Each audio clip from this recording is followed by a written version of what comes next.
Bismillahirrahmanirrahim. Dear students, Assalamu alaikum. Well, beta, hoping all of you are safe and sound. And let us start our today's lecture, and we will do some translation exercises in today's lecture. And we have done almost 5 translation passages from your unique notes so far, and a few more passages are going to be solved in today's lecture. तो आज बेटा translation paragraph ही करेंगे हम लोग, और जितने मुमकिन हो सके इस लेक्चर में उनको कवर करते हैं, सॉल्व करते हैं. और इससे पहले ट्रांसलेशन आपने की, ट्रांसलेशन पैसेजेस किए, उससे पहले आपने टेंसेस के हवाले से बात की, ट्रांसलेशन के हवाले से बात की कि ट्रांसलेशन क्या है, उसका कन्वर्शन कैसे किया जाना चाहिए, अच्छी ट्रांसलेशन के लिए क्या है आपके लिए ज़रूरी कि आपके सेंटेंस स्ट्रक्चर जो है उस पर ग्रिप होनी चाहिए, आपकी वोकैबुलरी स्ट्रांग होनी चाहिए, और ग्रामर रूल्स जो है उससे आप फेमिलियर हों, ताकि आप, और इसके अलावा ये जो इडियम्स आप पढ़ रहे हो बेटे, आपकी जो प्रोवर्बल स्टेटमेंट होती हैं उर्दू में, आप उसको जब इंग्लिश में कन्वर्ट करते हो अच्छे इडियम्स के साथ, तो ये क्या है, इससे ज़्यादा स्कोरिंग और ज़्यादा वेटी हो जाती है. ठीक है, तो let us start our today's paragraph, and that is paragraph number 6. Paragraph number 6, yes, just let us write it over here. Passage number 6. और क्या देखना है आपने इसमें, आपने टेंस स्क्रिप्ट देखनी है, अपनी वोकैबुलरी जो है उसको देखना है. जी बेटी, आपके पास सेंटेंस आता है, कायद-ए-आज़म मोहम्मद अली जिन्ना को जमहूरियत से बेपनाह मोहब्बत थी. हम यहाँ लिखते हैं कायद-ए-आज़म मोहम्मद अली जिन्ना को जमहूरियत से बेपनाह मोहब्बत थी. आपको थी नज़र आ रहा है, लेकिन आप वॉज इस्तेमाल नहीं करेंगे, इसलिए कि यहाँ पर भी आप एक कायद एट्रीब्यूट को देख रहे हैं, उनकी खासियत को, उनकी क्वालिटी को देख रहे हैं कि उनके अंदर ये मौजूद थी, वो रखते थे, पोजेस करते थे. तो हम यहाँ पर लिखेंगे हैड. ठीक है, क्योंकि उनका पोजेशन शो हो रहा है कि उनके अंदर वो ओन करते थे, उनके अंदर ये एट्रीब्यूट्स जो थे मौजूद थे. तो जमहूरियत क्या होता है, डेमोक्रेसी को कहा जाएगा, डेमोक्रेसी. तो हम क्या लिखेंगे, बेपनाह मोहब्बत, ग्रेट लव, बहुत ज़्यादा बेपनाह मोहब्बत. तो यहाँ पर मैं इसको कन्वर्ट करती हूँ, कायद-ए-आज़म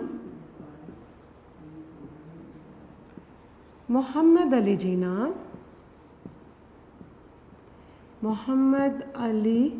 जिन्ना had great love, had a great love भी हो सकता है, had a great love, love की वजह से हम आ भी लगा सकते हैं. he had a great love for democracy.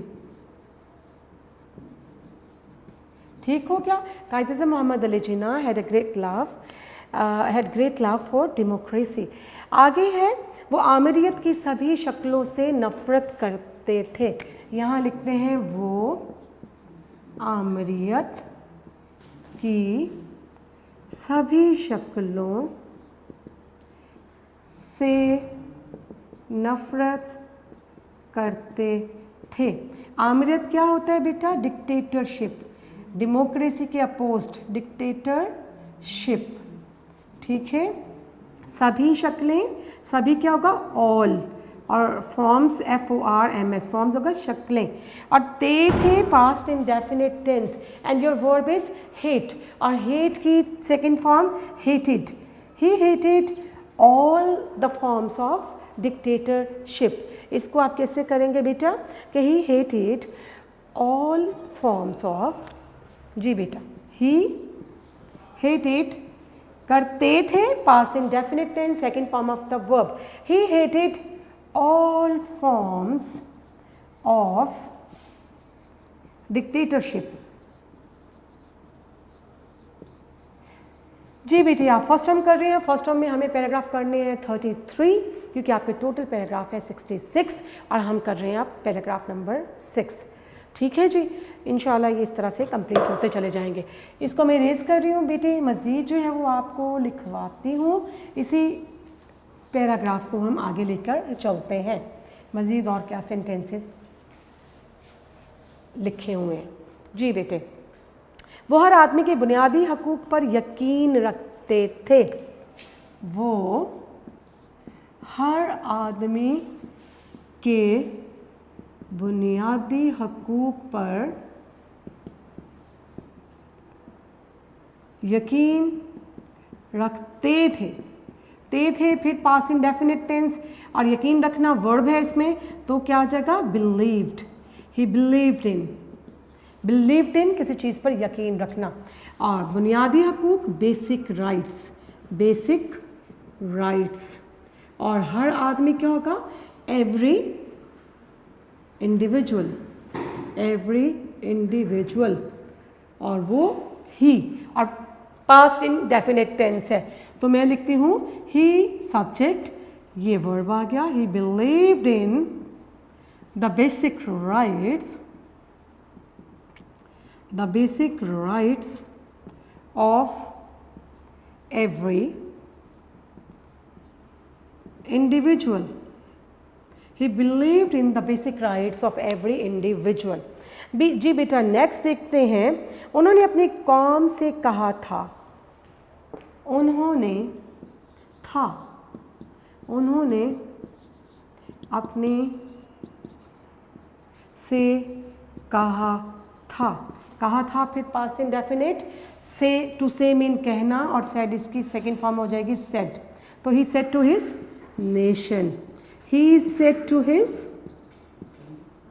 Nation. कि उन्होंने अपनी कौम से कहा था। जी, क्या कहा था देखते हैं कि अगर हुकूमत कोई गलती करती है तो उस पर तनकीद करो। कि अगर हुकूमत कोई गलती करती है तो इस पर तनकीद करो। तनकीद किस पे करना है? क्रिटिसाइज किस पे करना है? गवर्नमेंट पे। ठीक है जी। तो क्या कहते हैं? He said to his nation, if, अगर, ठीक है, अगर। डैट इफ नहीं लिखना, डैट और इफ इकट्ठे नहीं लिखने, हमने इफ जो है वो चीज़ को इंडिकेट कर रहा है कि अगर। ठीक है, कि he said to his nation, कि अगर मीन्स इफ यस, हम इसको इस तरह से कर सकते हैं कि उन्होंने अपनी कौम से बेसिकली कहा क्या है कि हुकूमत पे तनकीद करनी है। क्यों करनी है? अगर वो कोई गलती करती है।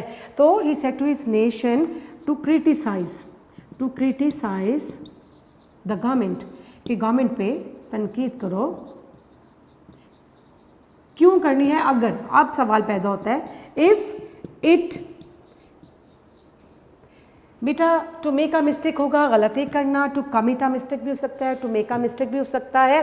तो हम क्या लिखेंगे? If it made a mistake. अच्छा, यहाँ मेड क्यों आएगा? यहाँ हम करती है लिखा हुआ है उर्दू में, कि अगर हुकूमत कोई गलती करती है तो हम ये क्यों नहीं लिखते कि if it makes a mistake. ये पूरा सेंटेंस आप लिखते हो कि he said to his nation to criticise the government if it makes a mistake. अगर यहाँ मेक्स लिखोगे तो ये सिर्फ मेक्स लिखने की वजह से आपका पूरा सेंटेंस जो है वो क्रॉस हो जाएगा।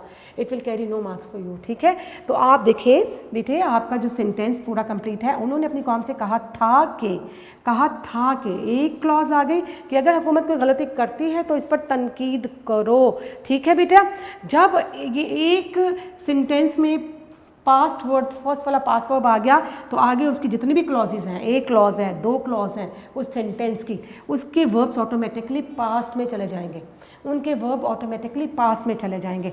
तो लिहाजा यहाँ करती है जो है ये था की वजह से यहाँ पर वर्ब जो है, यहाँ का verb to make a mistake वो मेड आ जाएगा। और यहाँ पर अगर आप मेक्स लिखते हो तो वो गलत होगा बेटे, क्योंकि पास्ट वर्ब अगर आपका स्टार्ट में है जुमले के शुरू में और पास्ट वर्ब है पास्ट इंडेफिनिट, तो वो ऑटोमेटिकली जो है, जी बेटे ये आ जाएगा। ये आपकी फर्स्ट क्लॉज अगर पास्ट वर्ब के साथ है तो ऑटोमेटिकली बाकी वर्ब्स जो हैं वो पास्ट में कन्वर्ट हो जाएंगे। तो इसलिए मैंने लिख दिया कि he said to his nation to criticise the government if it made, not make, make गलत होगा, if it made a mistake. ठीक है बेटे, ये आपने डायरेक्ट इनडायरेक्ट में किया हुआ है। और मैंने आपको एक प्रीवियस लेक्चर में भी बताया था कि अगर पास्ट वर्ब आपके फर्स्ट क्लॉज में आ रहा है तो आने वाले सारे वर्ब जो हैं ऑटोमेटिकली पास्ट वर्ब हो जाएंगे, वो हम प्रेजेंट वर्ब नहीं रखेंगे। अगर वो प्रेजेंट वर्ब रखेंगे तो आपका सेंटेंस गलत हो जाएगा। ठीक है बेटे, ये आपका ये वाला पैसेज जो है वो अभी कंटिन्यूड है। तो बेटे नेक्स्ट सेंटेंस देख लेते हैं कि वो समझते थे कि जायज़ तनकीद कौम की बेहतरी के लिए ज़रूरी है।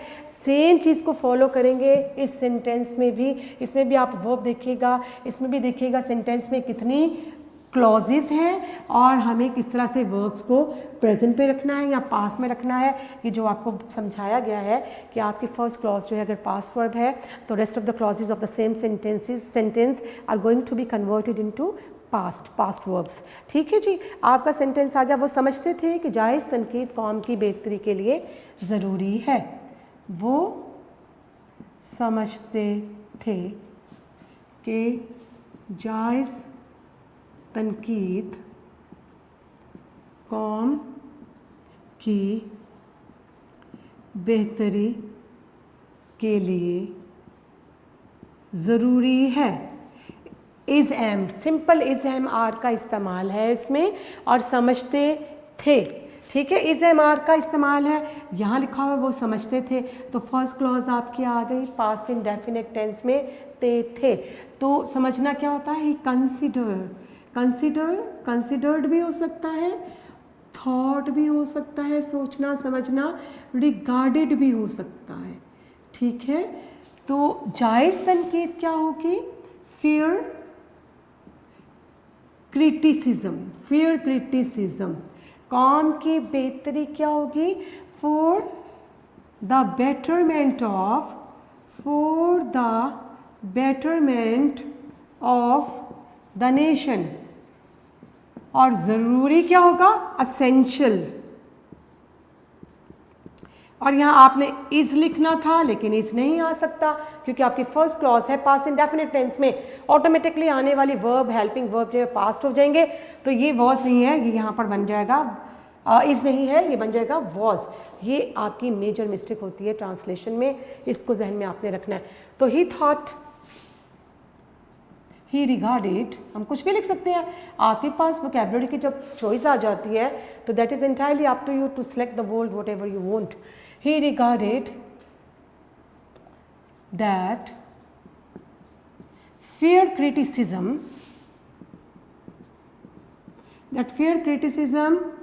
was essential for किस लिए, कौम की बेहतरी, for the betterment of the nation। कौम की बेहतरी होगा betterment of the nation, तो आपके पास क्या इंग्लिश आ गई, he regarded that fair criticism was essential for, was आ गया, was essential for the betterment of the nation। ठीक है जी बेटे, नेक्स्ट सेंटेंस की तरफ बढ़ते हैं। आपका नेक्स्ट सेंटेंस है लास्ट सेंटेंस, कायदे आज़म ने कभी अपने नाकिदों को गाली या धमकी ना दी थी। कायदे आज़म ने कभी अपने नाकिदों को गाली या धमकी नहीं दी थी। ठीक है जी, पास्ट इंडेफिनिट टेंस आपके पास आ गया, second form of the verb आ गया। और वर्ब आपके क्या होंगे, टू एब्यूज़ जो है ये पास्ट टेंस में एब्यूज्ड हो जाएगा। टू थ्रेटन धमकी देना, ये थ्रेटेंड हो जाएगा।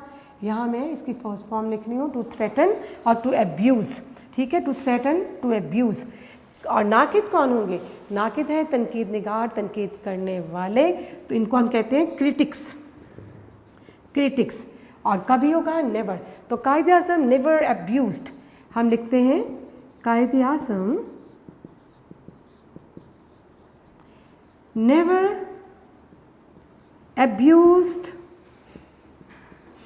or threatened his critics। तो full stop, Quaid-e-Azam never abused और threatened his क्रिटिक्स। और थ्रेटेंड और अब्यूज़ क्यों लिखा? क्योंकि पास इंडेफिनिट टेंस था, second form of the verb automatically आ गई। आपका सारा पैराग्राफ जो है वो पास इंडेफिनिट टेंस में है बेसिकली।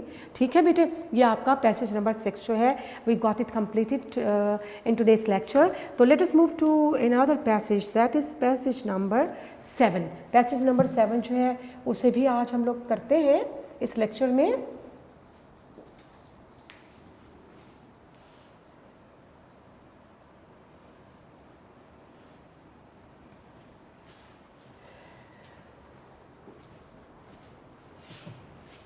जी बेटा, पैसेज नंबर 7 देखते हैं कि आप क्या है।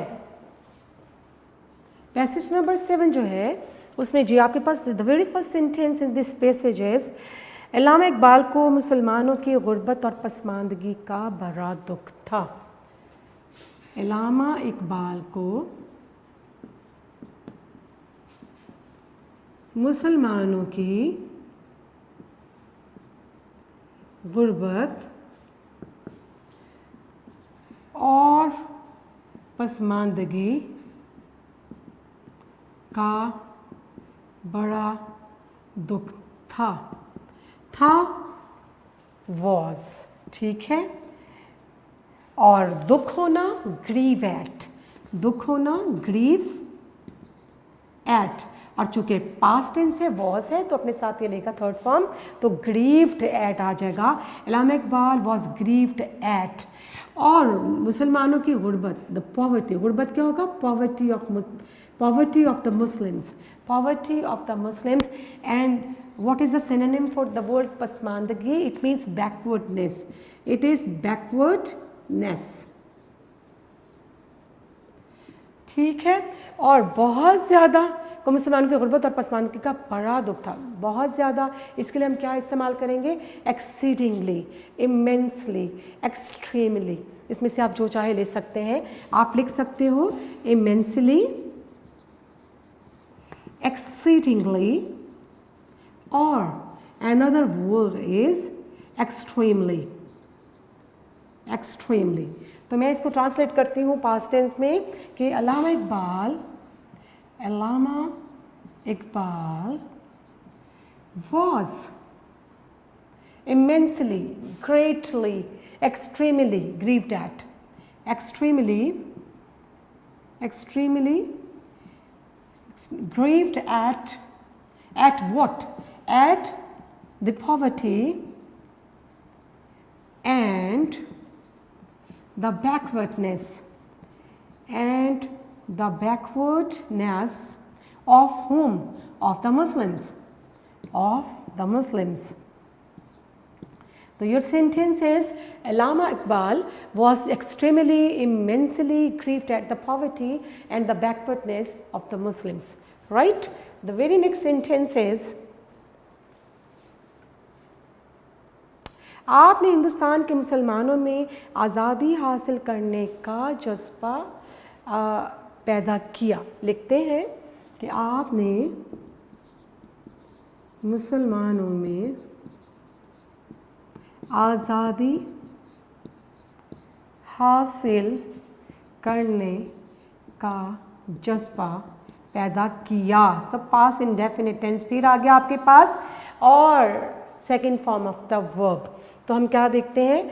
आज़ादी हासिल करने का जज्बा, पैशन फॉर फ्रीडम। इसके लिए हम लिखेंगे पैशन फॉर फ्रीडम, आज़ादी का जज्बा, पैशन फॉर फ्रीडम। और पैदा करना, उभारना, अराउज कहा जाता है, AROUSE, और पास्ट टेंस है तो अराउज्ड। तो he aroused the passion for freedom among the Muslims.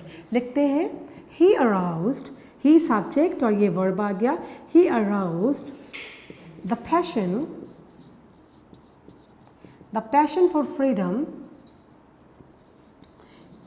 किस में पैदा किया? Among the Muslims, among the Muslims. He aroused the passion for freedom among the Muslims. जी बेटे, ये आपका सेंटेंस हुआ मुकम्मल। अगले सेंटेंस की जानिब हम बढ़ते हैं, इसी पैसेज को लेके चलते हैं।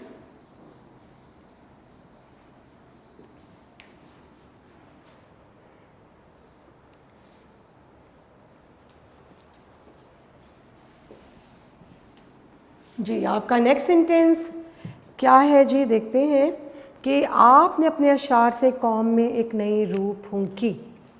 आपने अपने अशार से कौम में एक नई रूह फूंकी। फूंकी, फिर पास्ट इंडेफिनिट टेंस आ गया, second form of the verb आ गया। बेटे आप अशार को क्या कहेंगे? अशार के ज़रिए through his verses, through his verses. और नई रूह फूंकना क्या होगा? To infuse, it's not confuse, the word is infuse, to infuse a new spirit। ठीक है क्या? तो he infused a new spirit, किसमें उसने नई रूह फूंकी है कि he infused a new spirit in the nation। लिखते हैं he infused a new, subject और verb आ गया, he infused a new spirit in the nation. और किसके ज़रिए? Through his what? Through his verses, through his poetry. अशार poetry भी कह सकते हैं, थ्रू हिज वर्सेस, वर्सेस का मतलब अशार होते हैं, through his verses. He infused a new spirit in the nation through his versus. Next देखते हैं बेटे, नेक्स्ट आपके पास आ रहा है कि आपने मुसलमानों को अमल पर उकसाया। आपने मुसलमानों को अमल पर उकसाया।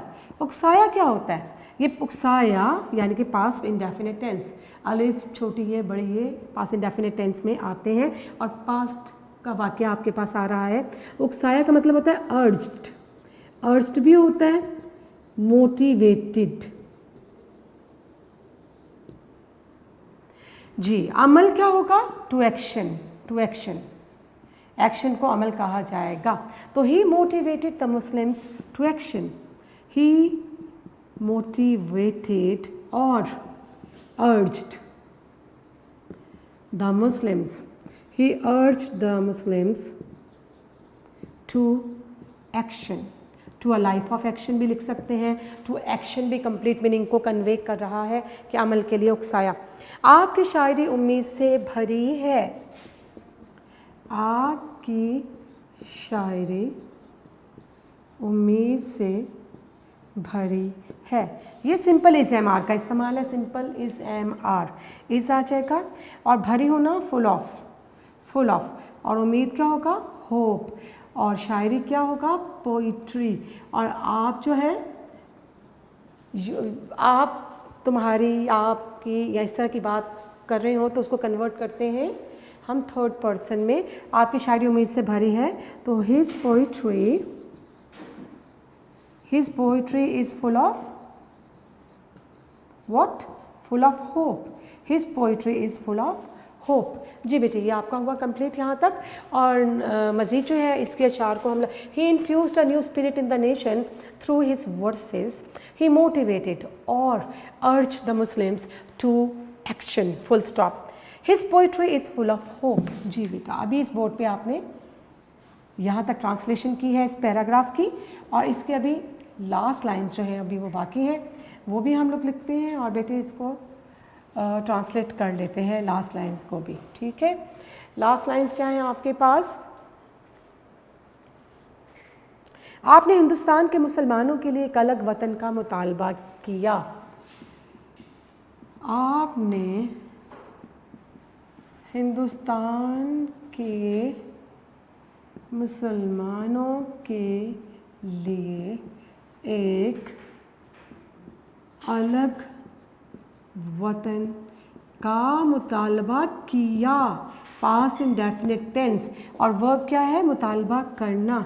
तो यहाँ क्या आएगा? डिमांडेड। डिमांड की सेकंड फॉर्म आएगी डिमांडेड। अलग वतन क्या होगा? अ सेपरेट होमलैंड, अ सेपरेट होमलैंड। तो क्या आ जाएगा बेटे? ही डिमांडेड अ सेपरेट होमलैंड किसके लिए? For the Muslims of India. ठीक है, ये बेटी आपके पास सेंटेंस आ गया कि he demanded a separate homeland for the Muslims. लिखते हैं he demanded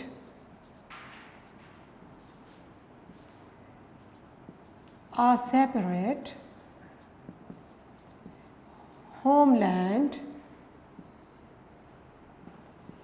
for the Muslims of India। Hindustan के मुसलमान for the Muslims of India. ठीक है बेटी। नेक्स्ट सेंटेंस आपके पास आ रहा है आप इस्लाम और पैगंबर इस्लाम सल्लल्लाहु अलैहि वसल्लम के सच्चे आशिक थे।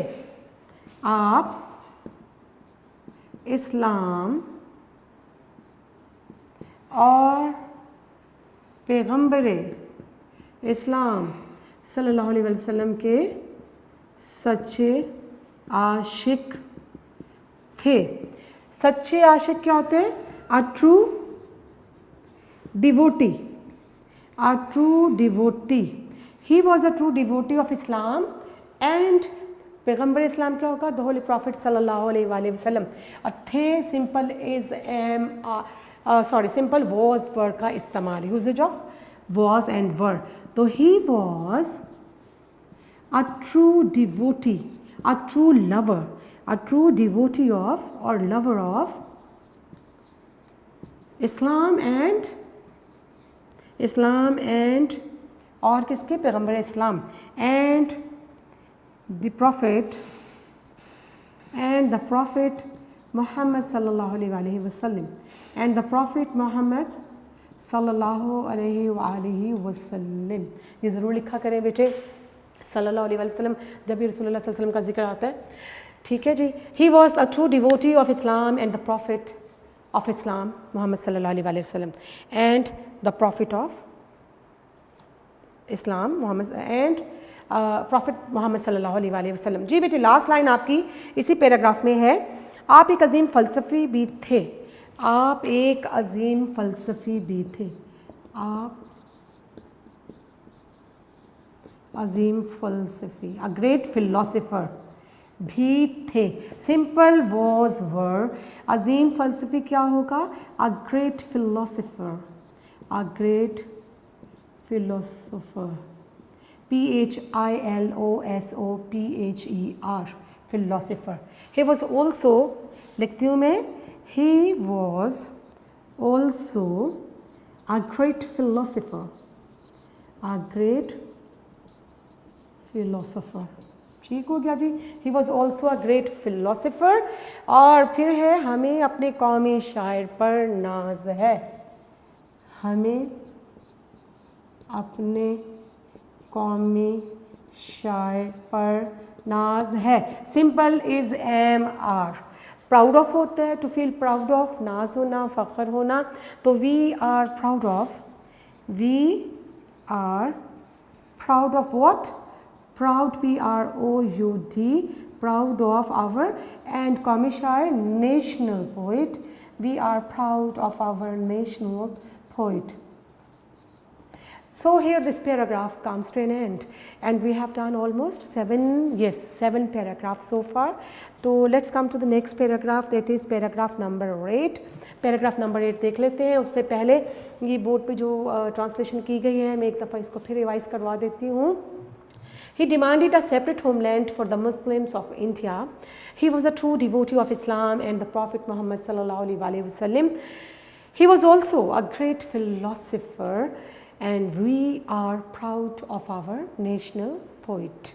We are proud of our national poet। जी बेटे अब करते हैं पैसेज नंबर 8।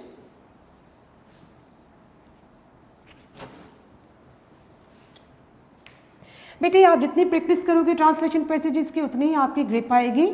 आप लोग इसको जो सॉल्व पैसेजेस हैं आप उसके सोल्यूशन को मत देखें, आप खुद से उसको ट्रांसलेट करें, कोशिश करें, वोकैबुलरी उसकी निकालें, उसमें टेंस देखें, ट्रेस आउट करें टेंस कौन सा मौजूद है सेंटेंस में और इसकी वोकैबुलरी क्या है। अगर कोई सिनोनिम एग्जैक्ट पता नहीं चल रहा तो जो नियरेस्ट उसका मीनिंग है, एग्जैक्ट मीनिंग, वो आपके जहन में ज़रूर आएगा। आप उसको जहन में लाइए उस वर्ड को और फिर इसको ट्रांसलेट कर दें, कन्वर्ट कर दें। ठीक है जी बेटे। आपका नेक्स्ट वाला जो पैराग्राफ है उसको देख लेते हैं, नंबर 8 है। It's paragraph number 8। छोटा सा पैराग्राफ है, इसको आज कोशिश करते हैं किसी पीरियड के अंदर वाइंड अप किया जाए। जी आपके पास अल्लामा इकबाल हमारे कौमी शायर हैं। अल्लामा इकबाल हमारे कौमी शायर क्या होगा? नेशनल पोइट, कौमी शायर हैं। ठीक है बेटे, तो यहाँ इज़-एम-आर का इस्तेमाल आ गया। आपने सिंपल इज़-एम-आर के साथ Allama Iqbal is our national poet. Allama Iqbal is our national poet. चलिए नेक्स्ट देखते हैं। आपके पास सेंटेंस आ रहा है कि आप सियालकोट में पैदा हुए। आप सियालकोट, फिर पास्ट टेंस आ गया, में पैदा हुए, तो ही वॉज बॉर्न। इसमें वर्ब क्या है? बॉर्न। तो हम क्या करेंगे? He was born in, he was born where? In Sialkot, in Sialkot. Fine, well the next sentence is वो हैरान कुन फितरी शायराना जहानत के मालिक थे। वो हैरान कुन फितरी शायराना जहानत के मालिक थे।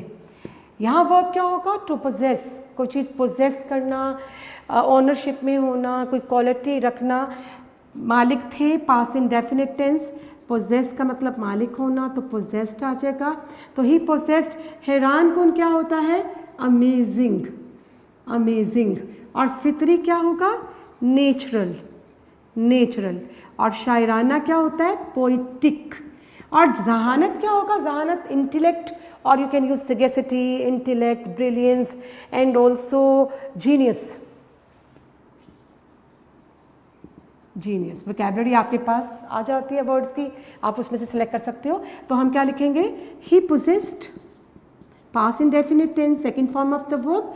और अमेजिंग क्या होगा? हैरान कुन। ही पोजेस्ड अमेजिंग, और क्या अमेजिंग? पोइटिक जीनियस थी उनके पास, पोइटिक जीनियस और intellect, INTELLECT। He possessed amazing poetic intellect. Next sentence बेटे देखते हैं कि इब्तदाई तालीम अपने आबाई शहर में मुकम्मल करने के बाद लाहौर तशरीफ़ ले गए।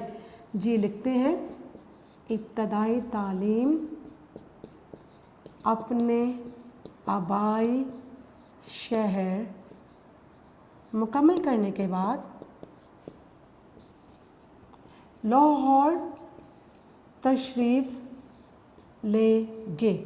तशरीफ़ ले जाना मीन चले जाना, कहीं चले जाना। ले गए mean past indefinite tense, again second form of the verb. तो इसमें SVO सब्जेक्ट वर्ब और ऑब्जेक्ट के हिसाब से कि वो कहाँ तशरीफ़ ले गए? लाहौर चले गए। हम लिखते हैं he went to Lahore, he went to Lahore. और कब चले गए? After completing his early education, after completing his early education. ठीक है जनाब, he went to Lahore after completing his early education. और कहाँ से उन्होंने मुकम्मल की? जुमले में बताया गया अपने आबाई शहर से। After completing his early education in his native city. Native city होते हैं आबाई शहर, नेटिव मीन लोकल।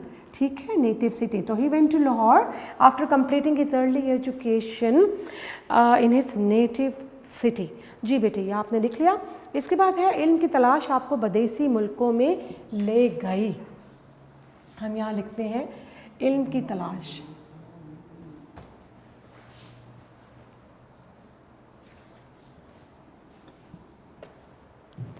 जी बेटा नेक्स्ट सेंटेंस इज इल्म की तलाश। इल्म की तलाश क्या होता है? Quest for knowledge. इल्म की तलाश आपको बदेसी मुल्क क्या होते हैं? Foreign countries. बदेसी मुल्कों में ले गई, again past indefinite tense, second form of the verb. ले जाना कहते हैं टू टेक, और यहाँ क्या होगा? टुक, टुक ले गई, वर्ब आ गया। और इल्म की तलाश क्या है बेटा? Pursuit of knowledge, pursuit of knowledge. या फिर आप लिख सकते हो quest for knowledge, quest for knowledge, कोई भी आप इसमें से वर्ड ले सकते हो। और विदेशी मुल्क क्या होते हैं बेटे? Foreign countries, abroad, foreign countries, foreign countries या फिर अब्रॉड। तो हम क्या कह सकते हैं? The quest for knowledge took him, the quest for knowledge took him abroad या took him to foreign countries, took him to foreign countries। जी बेटे, नेक्स्ट आपका सेंटेंस आपके पास आता है कि आपने मुसलमानों की ख़ाबीदा और सुस्त रूह में एक नया जज्बा फूंकने की कोशिश की। आपने मुसलमानों की ख़ाबीदा और सुस्त रूह में एक नया जज्बा फूंकने की कोशिश की। जी बेटा, कोशिश की, past indefinite tense, again second form of the verb. कोशिश करना मीन ट्राइड, और नया जज्बा फूंकना, नई रूप फूंकना, ये क्या होगा? To instil a new life, to instil a new life. और ख़ाबीदा क्या होगा? सोई हुई, स्लीपी, और इसके लिए बेहतरीन वर्ड है डॉर्मेंट। और सुस्त क्या होगा? Sluggish, idle, inactive, sluggish. एक नया जज्बा फूंकना, to infuse a new spirit. तो हम लिखते हैं कि ही सब्जेक्ट, ट्राइड वर्ब आ गया, he tried to infuse a new spirit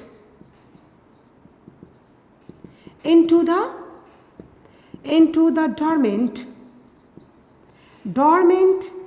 and inactive soul। dormant and inactive soul होगा ख़ाबीदा और सुस्त रूह, dormant and inactive soul of the Muslims। जी एक छोटी सी लाइन, टाइम हमारे पास बेटे बिल्कुल एंड पे है, आखिरी लाइन आपकी कर लेते हैं। आपने इंडिया के इंतशार का हल भी पेश किया। आपने इंडिया के इंतशार का हल भी पेश किया। तो ये पेश किया पास्ट इंडेफिनिट टेंस है, और आपके पास वर्ब कौन सा आ रहा है? पेश करना। ऑफर्ड होगा, पेश करना, OFFERED। और इंतशार क्या होता है? इंतशार के लिए commotion, COMMOTION, turmoil, TURMOIL, agitation भी हो सकता है, AGITATION। तो ही offered the solution, past indefinite tense, second form of the verb, he offered the solution for the turmoil। किसके लिए? for the commotion, for the turmoil, for the commotion in India। ठीक है बेटे, ये आपका लेक्चर हुआ complete. आपने कितने पैराग्राफ कर लिए? हमने we have completed almost 8 passages till now, और इंशाल्लाह देखते हैं जब जब ग्रामर होगी तो उसमें उसके अकॉर्डिंग चीज़ों को हम टैकल करेंगे। बेटा, here comes the end of your today's lecture, and before we end I would like to share today's message with you people, that nothing can be achieved by being irresolute. So beta, have determination, perseverance and tenacity of purpose to get all your goals accomplished. Thank you very much. Take care and stay blessed. Allah Hafiz.